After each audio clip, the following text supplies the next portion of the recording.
لا زلنا في تواصل معكم في انطلاقاتنا في تحدياتنا. بسم الله وعلى بركة الله ينطلق أحد أقوى الأشواط، الشوط الرئيسي المخصص للقعدان، الشوط الرئيسي، الشوط الأول لمن سيكون الصدارة والمقدمة مع شاهين محمد بن عبد الله الدرعي على المركز الأول يقود هذه الجموع. والمركز الثاني هنا أيضا يأتي على المركز الثاني هنا المتقدم والحاضر شاهين، هنا شاهين وغازي محمد بن أحمد بن سيف الدرعي. والمركز وهنا شاهين علي بن سعيد الدرعي. المركز الثالث يتقدم غازي محمد بن أحمد بن سيف الدرعي. هنا المنافسة، هنا الإثارة لمن الشوط الرئيسي المخصص للقعدان لمن سيكون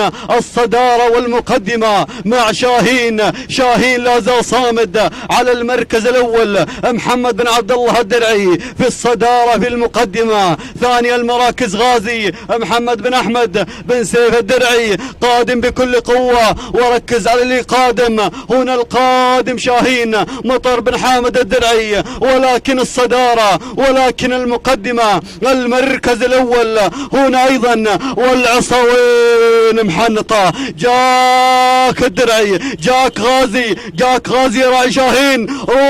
روح وامتعنا، روح وابدع. هنا أيضا على أرضية هذا الميدان العريق شاهين محمد بن عبد الله الدرعي يقدم لنا هذا الأداء المميز، هذا الأداء الرائع. هنا أيضا التهاني والناموس نزفها من الآن إلى محمد بن عبد الله الدرعي من قدم لنا شاهين الذي أبدع وأمتع. هنا أيضا لحظات الوصول إلى خط النهاية معلن الفوز والانتصار. ثاني المراكز أتى غازي محمد بن أحمد بن سيف الدرعي. المركز الثالث شاهين مطر بن حامد الدرعي، وهني راعي شاهين محمد بن عبد الله الدرعي. وتوقيتها الزمني دقيقتين 8 ثواني 22 قزم. الثانية